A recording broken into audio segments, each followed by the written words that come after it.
Welcome to Osborne Morano's Tax Talk. Today, we're going to be covering a really important topic for small business owners, many of whom are taxed as an S Corp, and that is setting reasonable compensation. This is a hot topic and something that IRS really focuses on. An S Corp lets you split your income from your business into two parts. The first is you get a salary and you're going to receive a W 2 as if you're working for any other employer. And then you'll receive the net income or the profits, just like from a proprietorship or a sole partnership. But the corporation reports that income on Form K1, and you put that on Schedule E of your 1040. You pay the employment tax on your salary. This tax starts at 15.3% up to the Social Security wage base, which was 137,700 back in 2020. The tax continues at 2.9% on any amount above that.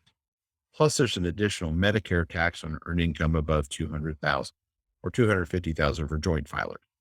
Minimize employment tax through an S corporation can save you tens of thousands of dollars per year if your income is high enough. It's a core planning strategy for most business owners, because when you take money out through through a K1, through the profits, it's not subject to that FICA FUTA tax. Many business owners already have S corps, but they're paying themselves more salary than necessary. This presents two opportunities. First, reduce your salary and cut your FICA tax, especially if you're under the Social Security wage base. Second, reducing your salary and shifting more income to distributions can boost your qualified business income deduction. Here's the challenge. The IRS rules, along with several court decisions, require you to pay yourself a reasonable salary for the work you do as an employee of the corporation. So how do you arrive at the most advantageous number without paying yourself too little? IRS and tax court look at several factors when there's a dispute over reasonable compensation.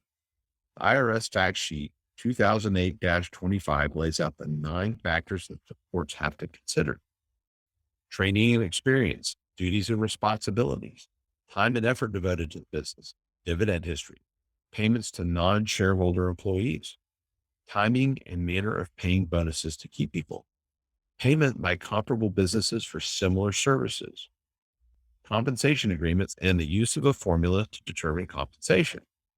Every year, the IRS Statistics of Income Division publishes a spreadsheet reporting all sorts of mind-numbing statistics. This includes the average amount of salary that S corporation owners in aggregate pay in the form of officer compensation versus the amount they take as income, dividends, or profits. In 2014, that percentage was 30.8%. Now, we're absolutely not suggesting that you take that percentage as any sort of guideline or safe harbor. However, this should reassure you that using the S Corp to minimize employment tax is a well-established mainstream tax planning strategy. We work with national recognized vendor to analyze your business. And the process starts with a questionnaire that asks the role you play in your company, the relative amounts of time you devote to those roles, and your own assessment of your proficiency in those roles.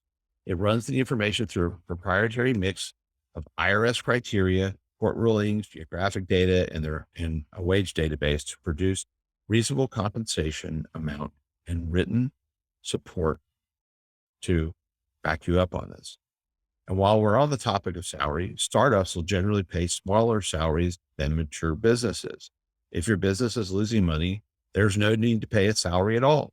And if your salary is large enough to turn a profit into a loss, considering cutting back on that salary, that you're essentially paying unnecessary employment tax on your business loss. So there's a lot to consider and a lot of opportunity here. So you need to measure twice and cut once, which is why at Osborne Morano, we focus on combining high-level tax preparation with tax strategy for business owners to help you keep more of your hard-earned money.